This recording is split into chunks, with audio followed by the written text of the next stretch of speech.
if we have to tell ourselves the truth, and at times that truth can be very bitter. I'm sure we all saw when Nnamdi Kanu said he had created the Eastern Security Network. I'm sure you saw when that Eastern Security Network began to move around, because he was making daily broadcasts and telling them what to do. I'm sure you saw the videos where they said they were killing soldiers and killing policemen, and he was making daily broadcasts urging them to go and kill more, destroy them, don't let them escape. He even imposed a curfew in Anambra and other places. Say, look, just go shut down anybody you see, kill them. The whole world was listening. Then they actually killed a whole number of, they made videos, and it's not being made up. They made videos at a time the world powers were already dealing with our situation.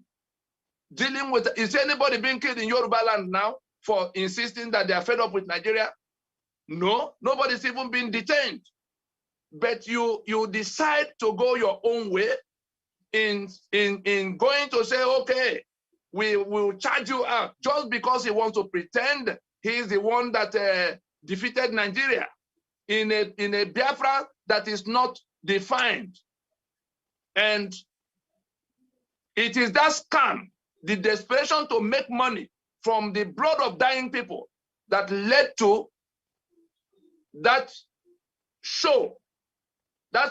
window show of we are doing so much at home. I'm sure we saw many videos and pictures of the pretense that he was dealing with the government of the United States and several other institutions across the world.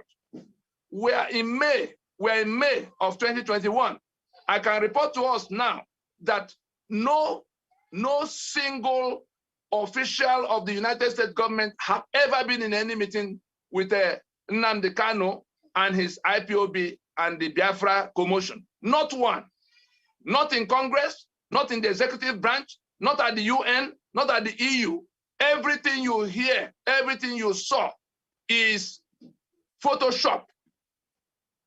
In fact, the people that are dealing with us in Washington, and I'm sure when you go to the website we gave you, you are going to see the videos of what we did in Washington that became these policies you are seeing now.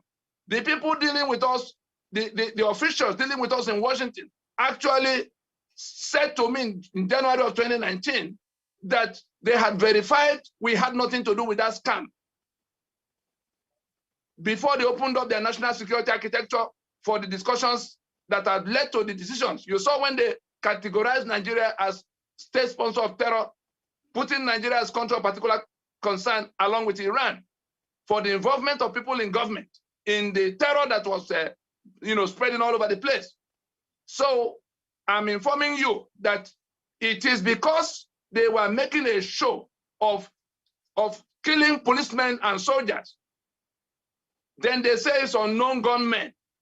Then the people who have been looking for how to kill our people also join them in becoming unknown gunmen. That's what's going on in the place.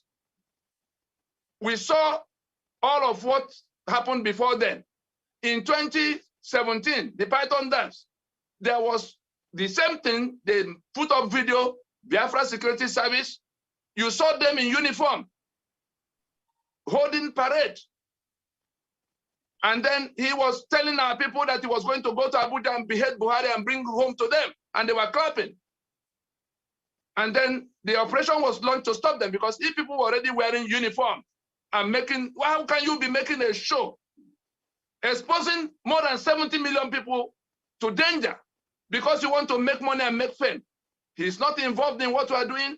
Everything he's doing is causing setback for we will have finished with this whole liberation project, if not for the criminality of people who come to say you want to restore Biafra, that includes Ijoland, Ogoniland, Ibibioland. You've not talked to them. Uroboland. You sit in London and say you want to restore Biafra. What does that mean? You don't have a map to it.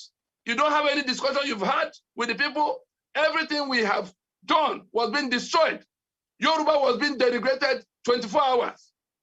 Middle Belt was being denigrated 24 hours. Everything we did to get him to reason, to stop, he refused. Now look at this, how much blood is costing. Why are they say people not killing other people in other places? Nobody's in support of people being killed. It's the same people who are struggling to save from this. But how are you going to explain in Washington, the day of that Operation Python dance? I went in to say, see what's going on. They threw a video at me of what led to the operation. And the fellow, he wasn't there on the day of that killing, on that day that house was invaded. Nnadi Kanu did not sleep in that house. I can report to you, not only were the people in the compound who thought he was there, the 28 people who thought he was there, killed, there were more than 300 other people that were killed that same day. The radio in London was busy broadcasting, knowing fully well that he was nowhere near that town. They were broadcasting for people to go and defend their master. And people closed their shops in Onitsha, in Aba, in other places, heading to Umuahia to go and defend their master. The soldiers had their orders to commandeer those buses and execute the people. And that was what happened. More than 300 people were killed because somebody's playing pranks, presenting us as stupid people all over the world. And some of our people who live in the diaspora are busy contributing money for how he can come and make a show of killing policemen and soldiers. Why are Yoruba people not killing policemen and soldiers on the street of Ibadan? You want liberation. Which diplomat is going to be discussing with you? Nnadi Kanu is a fraud and a scam, and all he's hoping to see is that when people are killed in such large numbers, that the international community will come and swear him in as a president of Biafra. He's not involved in this strenuous effort to liberate the peoples of the territory. He is the biggest setback to what we are doing on all sides, at home and abroad. All the alliances, the people who already agreed with us. You saw when Asari began to disown him openly. You saw the Urobo disowning him. You saw Obaiseke and this Midwest movement. These are all people who have embraced the Lower Niger Congress. And you declare yourself supreme leader. All the people doing that scam with him, Igbo. You said Chukwu Okike Abiama. How does that sound in the ear of the Ijo? I have sent a message to him because he's not a stranger. There's nothing I'm saying here now that has not been discussed 1 million times in private. Before he began the broadcast, it turned out that one of our elders, who was in the military, had invited him to come to sit down to know what we are doing so that we can put that radio to some kind of, use. He came home, sat down with me for 4 hours. I gave him all the documents of this process. There were 8 points of strategy in which, we said to him, this is what we're going to do step by step that will become that freedom. We must have a definite map of the territory. He said everybody knows where Biafra is. What was the controversy in 1967? Have you discussed with the Ijo and the Ogoni now? Because that's what the UN will ask you. Where's your map? Have you talked with them? He said no, that those people don't understand what we are saying. What is your answer to the constitution that tie us to that situation? He said we're still discussing Nigerian constitution. It's Biafra he wants. Have you discussed with those who were in alliance against you in 1967? If something goes wrong now, Nigeria is still selling the 3 million barrels of crude oil from Lower Niger. The Fulani can still find a way to rally everybody against you. What is your plan about that? Say, oh no, don't talk about Yoruba who disappoint you every day. Middle belt were the ones who killed us. As if nobody has ever knew about all these things.